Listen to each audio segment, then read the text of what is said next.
네, 거장 박찬욱 감독이 3년 만에 신작 아가씨로 돌아왔습니다. 네, 제69회 칸 국제영화제 경쟁 부문에 오른 이 영화에 대해서도 또 박찬욱 감독에 대해서도 궁금하신 분들이 많으실 것 같은데요. 박찬욱 감독을 직접 모시고 이야기 나눠보겠습니다. 안녕하세요. 안녕하세요. 자, 영화제에서 돌아오신 지는 얼마나 되셨습니까? 어제 그저께 왔네요. 그저께 오셨어요? 네. 예, 좀 피곤하실 것 같은데. 네, 괜찮습니다. 예. 자, 칸 영화제는 박찬욱 감독에게 좀 인연이 많은 그런 예. 영화제입니다. 예. 저 올드보이도 있었고 박쥐도 있었는데 이번에 좀 수상 가능성이 높다고 봤는데 아쉽게 불발됐습니다. 조금 아쉬울 것 같아요. 이게 이게 무슨 아카데미상처럼 영화 이름부터가 영화상이 아니라 영화제 페스티벌이니까요. 예. 네. 영화를 선보이고 토론하고 그러는 자리지 상이 이렇게 주된 그런 행사는 아니라는 점이 저에게는 중요하고 네. 칸 영화제에서의 상보다는 이게 저는 그 한국 관객들한테 잘 보이려고 만든 상업 영화이니만큼 만약에 한국 흥행이 잘 안 된다면 그건 정말 아쉬운 일이 될 것 같습니다. 예. 상업 영화라고 말씀을 하셨는데 네. 보통 이 박찬욱 감독의 영화라고 그러면 상업 영화라는 이미지도 있습니다.만 보통 그 슬픔작이라고 생각을 많이 하거든요. 예, 그거 대표적인 오해라고 생각하면 저는 네. 제 영화는 조금 어렵다라든가 네. 뭐 이상하다든가 그렇게 보시는 분이 많은 걸 저도 알고 있는데 네. 일부러 그런 영화를 만들려고 한 적은 한 번도 없었고요. 네. 언제나 상업 영화인데 어떤 때는 그게 잘 통하고 어떤 때는 잘 안 통하기도 하고 네. 그런 것뿐이지 제 의도는 언제나 변함없는 대중 영화, 오락 영화, 상업 영화입니다. 네. 자, 영화 아가씨가 다음 주에 개봉을 하는 거죠? 그렇죠. 네. 어떤 영화인지 소개를 좀 해주시죠. 일단 4명의 주인공이 나와요. 남자 둘, 여자 둘. 네. 네. 그리고 그 사람들이 일제 강점기를 배경으로 하고 있고요. 네. 그 네. 사람들이 이제 신분도 다르고 국적도 다르고 그런 다양한 사람들이 모여서 얽히고 설키면서 서로 속이고 막 그런 거짓말로 얽힌 그런 사람들의 관계를 다룬 스릴러 영화다 이렇게 말씀드릴 수 있겠네요. 네. 예. 그 영화의 주된 코드가 동성애라고 들었는데요. 애초에 그 영화의 그 기본은 영국 소설 핑거 스미스를 그렇죠. 예. 영화화했다. 예. 뭐 그렇게 맞습니다. 알고 있어요. 예. 자, 이거는 그 영화한 계기가 있을까요? 그 소설을 제가 이제 저희 공동 제작자의 추천으로 읽었는데 네. 처음 만나는 작가였는데 깜짝 놀랐어요. 그 내용이 일단 구성이 굉장히 제가 좋아하는 방식의 그러니까 한 사람의 시점으로 이렇게 얘기가 전개되다가 딱 멈추고 다시 처음으로 돌아가서 다른 사람의 시점으로 그 사건을 다시 보게 됩니다. 네. 네. 그래서 한번 진실을 알고 나서 같은 것을 다시 볼 때 전혀 새롭게 보이는 그런 구성이 제가 늘 좋아하는 것이었고 그리고 그 인물의 그 성격들이 아주 생생하게 묘사된 점이 이걸 좀 영화로 만들고 싶다는 생각을 들게 만들었죠. 똑같은 사건을 서로 다른 시각에서 조명을 한다. 그렇죠. 영화 속의 배경이 앞서서 말씀하셨습니다만 일제강점기인데요. 그 일제강점기를 시대적 배경으로 선택한 특별한 이유가 있으신가요? 이게 사실 소설 보시면 아시는데 이게 신분 제도가 한여가 나오고 뭐 그런 귀족이 나오고 그런 신분 제도가 있고 그다음에 정신병원이라는 좀 근대적인 그런 기관이 등장을 하거든요. 그래서 그 두 가지 요소가 충족되려면 천상 한국에서는 그때밖에 없고 원작에 한꺼풀 더 좀 다층적인 의미를 더해줄 수 있겠다고 생각했어요. 왜냐하면 원작에서는 그저 그냥 신분의 차이밖에 안 나오는데 그 시절에 한반도를 배경으로 한다면은 그 한국과 일본 그 다른 국적의 사람들끼리의 관계 충돌 이런 것이 더 그걸 재밌게 만들어줄 수 있겠다고 생각한 거죠. 네. 그 많은 분들이 그 아가씨 특히 이제 뭐 비평가들 얘기입니다만 영상에 상당히 많이 공을 들였다라는 평가를 하고 있어요. 자, 이번 칸 영화제에서도 그런 부분에서 좀 평가를 받았죠. 예, 저희 미술 감독이 굉장히 큰 상을 받았어요. 네. 네. 그 칸 영화제 본상은 아니고 영상과 음향 쪽 전문가들이 모인 단체에서 주는 네. 상인데 그 분야 종사자에게는 정말 평생 소원 같은 그런 상이에요. 예. 그래서 네. 제가 진작부터 저희 류성희 미술 감독이 세계 최고 수준이라는 것을 알고 있었지만 아주 공인을 받은 셈입니다. 네. 그러면은 제작을 할 때 감독님도 영상미에 좀 공을 많이 들이셨나요? 예, 그렇죠. 이제 미술 감독, 촬영 감독 이런 분들하고 사무실 같이 쓰면서 계속 뭐 하나하나 자아 토론하고 예. 의논해서 선택하고 그렇게 네. 했으니까 이 상은 저도 요만큼은 기여한 점이 있다고 생각합니다. 네. 자, 그리고 이 아가씨라는 영화가 한국 영화 사상 최다 수출 기록도 세웠다고 예, 합니다. 예. 전 세계 지금 176개국에 수출이 됐는데, 자, 그런데 눈에 띄는 점은 우리나라에서는 일단 제목이 아가씨인데요. 아, 그 해외에서는 미국에서는 하녀고요. 또 예. 대만에서는 하녀의 하녀의 유혹이라는 유혹, 제목이에요. 좀 포커스를 다른 쪽에 맞춘 것 아니냐 이런 얘기도 있던데요. 그러니까 이 중에 제가 지은 제목은 영어 제목뿐이에요. 네. 핸드메이든이라고 해서 예. 그 몸종이랄까 그런 뜻일 예. 텐데 네. 그러니까 한국어 그러니까 두 여성 주인공이 둘인데 한국 제목에서는 아가씨고 영어 제목에서는 하녀고 이렇게 하면 서로 균형도 맞고 초점이 다른 거죠. 그렇죠. 그래서 대등하게 예. 되니까 네. 그렇게 한 거고 불어 제목은 또 마드모아젤이에요. 뭐 이렇게 그 나라마다 그 수입해간 사람들이 영화를 해석하는 것이 각각 다른 거죠.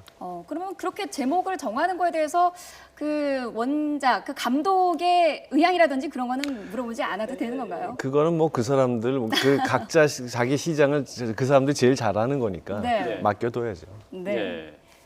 자, 이 보면은 이제 박찬욱 감독님의 영화는 그 항상 그 여배우의 면을 새롭게 발견할 수 있는 그런 영화를 만들어낸다는 네. 그 평들이 좀 있습니다. 네. 그 강렬한 인상을 남겼던 그 박찬욱 감독의 영화 속의 여배우들을 한번 우리 그 이민호 앵커가 다시 좀 정리를 해서 예. 전해드리겠습니다. 김민호 앵커가 전해드리겠습니다. 네, 저는 지금 박찬욱 감독의 아가씨들과 함께 있습니다. 박찬욱 감독은 작품마다 인상 깊은 여성 캐릭터를 창조해 왔는데요. 먼저 제 곁에 두 분이 서 있습니다. 올드보이의 강혜정, 공동경비국 JSA와 친절한 금자씨의 이영애 씨입니다. 강혜정 씨는 올드보이의 미도 역으로 박찬욱의 신데렐라로 떠올랐죠. 이영애 씨는 청순한 이미지의 산소 같은 여자에서 친절한 금자씨의 잔혹한 역할로 이미지 변신에 성공하기도 했습니다. 사이보그지만 괜찮아의 임수정 씨는 정신병자인 영군 역으로 독특한 연기를 선보였습니다. 박찬욱 감독은 스토커를 한국에서 만들었다면 임수정을 여주인공으로 했을 거라고 이야기하기도 했습니다. 박쥐의 김옥빈 씨도 박찬욱 감독과 함께 칸에 간 배우였는데요. 매혹적이고 불안정한 캐릭터를 연기하면서 주목을 받았습니다. 자, 이번 아가씨에서는 최근 충무로에서 가장 뜨거운 여배우인 김민희 씨, 공고 때부터 화제가 됐던 오디션에서 1,500대 1의 경쟁률을 뚫고 뽑힌 신인 김태리 씨가 박찬욱 감독의 선택을 받았는데요. 한국 이름으로는 아가씨로 김민희가 타이틀롤, 영어 제목으로는 핸드메이든으로 김태리가 타이틀롤로 나란히 영화의 전면에 나섰습니다. 자, 박 감독을 거쳐간 여배우들에 대한 감독님의 생각도 궁금해집니다. 네, 자 김민호 앵커가 지금 정리를 하는 동안 감독님께서 가슴속에 품고 있던 안경까지 꺼내서 자세히 보셨는데 예. 아무래도 여배우들에 대한 애정이랄까요? 그런 게 좀 남다르신 것 같아요. 예, 제가 그 딸 하나 키우고 있어서 그런 건지 네. 뭐 제 하여간 마음속에 뿌리 깊은 여존 남비 사상 때문인지 여배우한테 항상 더 애정이 많고 네. 또 이제 세계적으로도 대중문화에서 그 강한 여성 캐릭터가 좀 부족하잖아요. 그래서 제가 꼭 그 여성 캐릭터가 중요하다고 해서 뭐 천사같이 착한 사람만이 필요하다는 말씀을 드리는 게 아니라 네. 뭔가 자기 욕망과 자기 목표와 의지를 가진 그런 강한 여성이 항상 보고 싶어요. 네. 그런 영화가 너무 드물어요. 그러다 보니 이렇게 됐습니다. 조금 김태리 씨 같은 경우에는 지금 뭐 1,500대 1의 경쟁률을 뚫으면서 결과도 물론 굉장히 화제가 됐습니다만 오디션 과정에서도 이 오디션 공고에 노출 수의 협의 불가라는 내용이 있었다고 해요. 이게 어떤 내용인가요? 그게 언론에 내보내는 무슨 보도 자료가 아니라 네. 이제 뭐 연기 학원이나 연영과 이런 또 매니지먼트사 이런데 이제 내보낸 그 지침이었는데 네. 그게 그러니까 이런 거예요.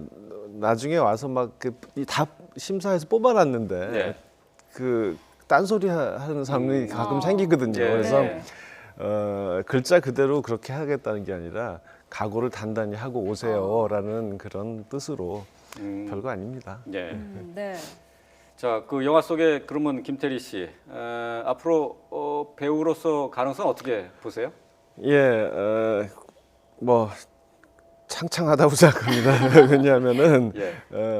이렇게 예쁜 사람도 많고 그런 뭐 정말 조각 같은 미녀들도 많지만 예. 네. 이 우리 김태리 양처럼 이렇게 예쁘기도 예쁘지만 이게 자기 생각이 예. 아주 딱 주관이 뚜렷해요. 아. 나 이렇게 어디 휘둘리거나 그런 사람이 아니에요. 예. 그래서 나이가 어린데도 처음 봤을 때 딱 이렇게 당당하고 좀 위험이 있어 보인다고까지 그런 생각이 들더라고요. 그래서 그런 한 명의 주체적인 예술가로서 우리가 배우라고 하지 않고 또 여배우라고 여자 배우는 또 여배우라고 부르잖아요. 네. 그런데 머무르지 않고 주체적인 한 사람의 당당한 예술가로서 길게 살아갈 거라고 생각합니다. 예. 자, 이게 또 다른 저 주인공이 있죠. 김민희 씨. 예. 그 뭐 신인 배우가 아닌 그 김민희 씨를 캐스팅한 이유가 있을 것 같은데요. 제가 이제 뭐 저만 그런 게 아니라 충무로 감독들이 다 그럴 텐데 그 화차라는 변영주 감독의 영화가 있었어요. 네. 그때 영화도 좋았지만 다들 김민희 씨 보고 놀랐는데 그러니까 배우 중에는 처음부터 잘하는 사람도 있지만 민희 씨는 처음은 그렇게 정말 연기력이 굉장히 뛰어난 배우다라고는 아무도 얘기 예. 안 했어요. 네. 근데 몇 년 사이에 갑자기 그렇게 비약적인 발전을 한 것이 너무 충격적이라고 할 만큼 예. 네. 다들 놀랬죠. 그래서 비상한 관심을 끌었고 저는 무엇보다도 이 영화에서 그 필요한 그 특징이 좀 제가 고양이를 길러서 그런지 좀 이렇게 고양이 같은 면을 필요로 했거든요. 네. 이렇게 좀 우아하면서 새침하기도 하고 좀 속을 알 수 없는 존재 네. 그런 특징을 가진 배우라고 생각했어요. 네. 자, 영화에서 계속 지금 여배우 얘기만 하고 있는데 상대적으로 좀 남자 배우들이 스포트라이트를 적게 받은 건 사실인 예, 것 같습니다. 예. 어떤가요? 우리 저 조진웅 씨, 하정우 네. 씨가 워낙 연기를 잘하고 예. 입지가 확고한 배우들이어서 여배우들에 비해서 뭐 잘해봐야 뭐 늘 그런 걸 뭐 이렇게 당연한 거 아닌가 이렇게 예. 생각하기에 마련인데 네. 하정우 씨는 제가 원작 소설의 젠틀맨이라고 하는 캐릭터에 대해서 가졌던 좀 아쉬움이 있었어요. 그래서 네. 그것을 보완하고 더 장점을 강화하고 하는 과정에서 좀 이렇게 인간미, 유머러스한 인간미랄까 뭐 그런 것을 좀 부여하고 싶었는데 네. 거기에 정말 너무나 잘 부응을 해줬기 때문에 영화에서 좀 재밌는 장면들은 하정우 씨에 의해서 많이 생깁니다. 네. 조진웅 씨는 좀 뭐랄까요, 좀 이렇게 악당이에요.